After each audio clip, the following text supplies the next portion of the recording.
It was supposed to be a big night last night. Well, it depends on what side of the fence you're sitting on. It was a big night, for instance, for Spain. It wasn't for Nigeria. Well, Mr. Adekuka Adelabu joins us this morning. He's a sports consultant and an ex-international. Thank you for coming on today. Thank you. Well, after looking at that match, I know that there were those who were drawing some sort of analogy when they said, it was when they didn't give Nigeria a chance against Cote d'Ivoire that they rose up to the occasion. And some said, and that's just a one-off. And then they said, well, perhaps in this case, you never know. But when we were going to play Spain, did you think, first of all, we're going to put up that kind of performance? Let alone miss all those glaring chances in front of goal. What was your assessment of our performance last night? The last time I was here, I told you, watching Brazil and other countries, I didn't have any precipitated experience of how Eagles was going to play. Because when you talk of, when you watch a team, you look at the consistency with which they defend and attack. What is the rhythm? How do they come from the defense? Is there any consistency in the way they attack? Where is their strong point? It's my nation. I didn't see it. There's no specialist in the team. We have I would say, average player. You see, in Africa, there are a lot of things you can get away with because of our level of intelligence. I'm telling you, research has proved that we are naturally endowed more than the whites, but they have, in terms of physical activities and athletic ability, but in terms of intelligence, sports intelligence, they are better. And intelligence is better than power. At that level, all the things that we lack in our football experience will be exposed. Because when you talk of ball possession, there's something they did yesterday. You see, when you put somebody in prison, after some time you release the person from a prison. When they go out, they commit offense later because they are not used to the freedom. They allow Eagles to play, to see what they have. When they discover they didn't have anything, see the way they are playing with the ball. When we possess the ball, those two, they'll be looking at us. We are playing in front of all of them. But when they possess the ball, they come. There's what we call prayer rotation. They come inside out to draw. Maybe somebody will come out. They give high passes, penetrating passes inside edge of the team. You see, and they knew they were going to score. They knew consistently we were doing what they knew how to do. Is it because we didn't take our chances? If we had taken, if they are taking their own chances, we would not be saying what we are saying. But they took 3. But what about our we didn't take point blank 3 or other 3 or 4 chances. No, but if we had taken 1 or 2, you see, what would have happened? You see, when you look at the chances they missed, we knew how they got to that place. We knew they were about to score.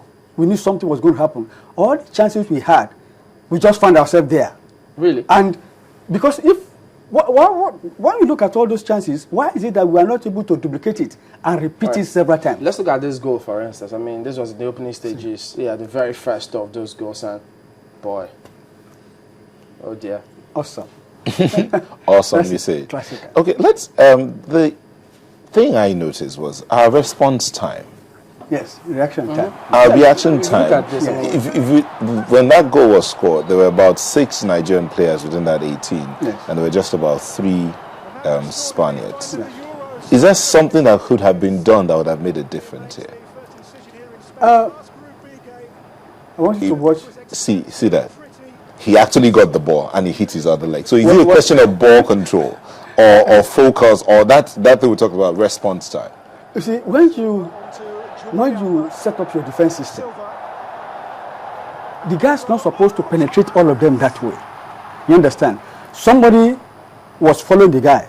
If it's Brazil or other country, he won't be able to go.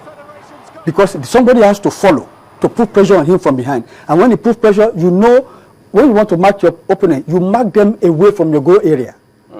What about the second goal? Because that's the first of. Now, look at our replay of the second goal. Now, after Torres was introduced, and that was the. He didn't even know it was coming from behind. And the guy behind that, Torres, supposed to have told him, come in.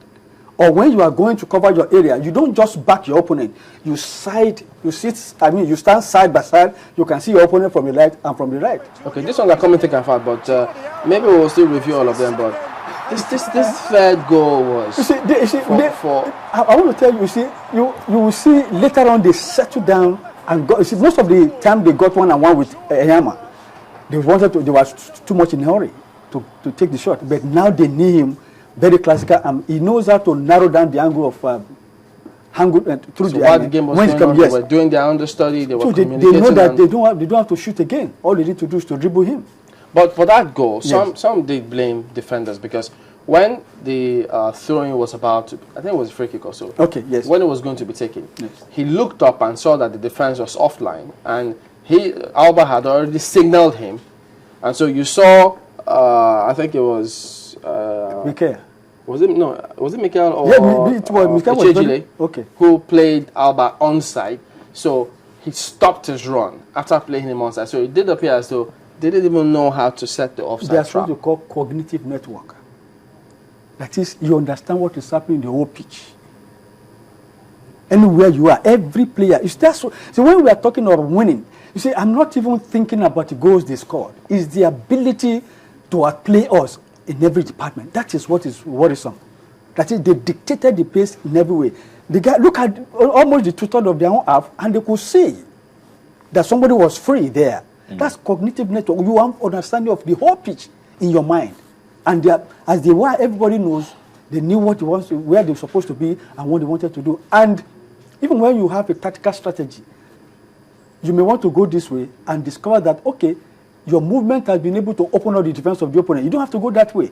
You recognize another opportunity, you give it. That's what he did. They could have started, tip-tapping from defense, but he saw that one-on-one is better and gave it to him. Okay, the opportunities we had, Yes. why couldn't we utilize them? And because I think by the time we had like three or four clearing chances with the keeper. Yes, there's this one that this guy came in that Ahmed Musa gave. The pull-up was too hard.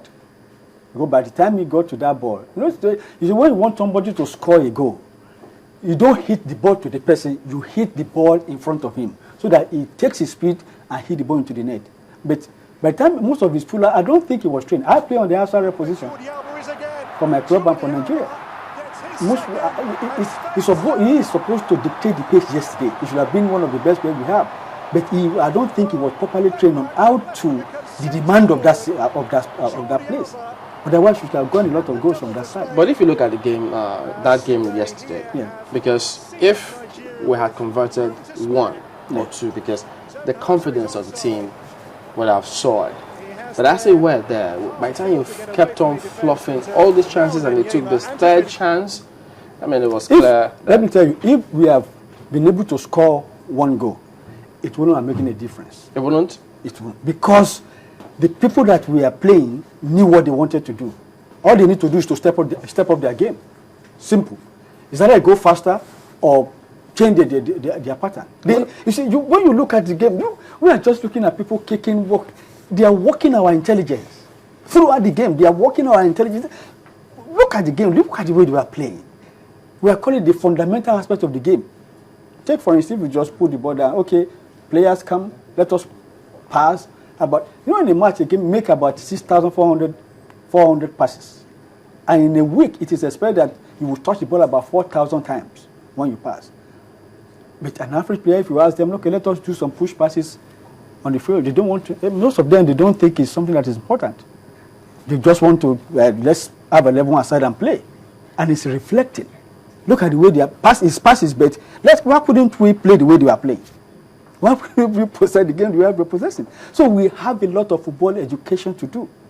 In Africa, at our level here in Africa, it may not show, but when we get to the World Cup stage, you will see other things. Because you will see other countries with players with different abilities that we expose a lot of things that we're supposed to know that we don't know.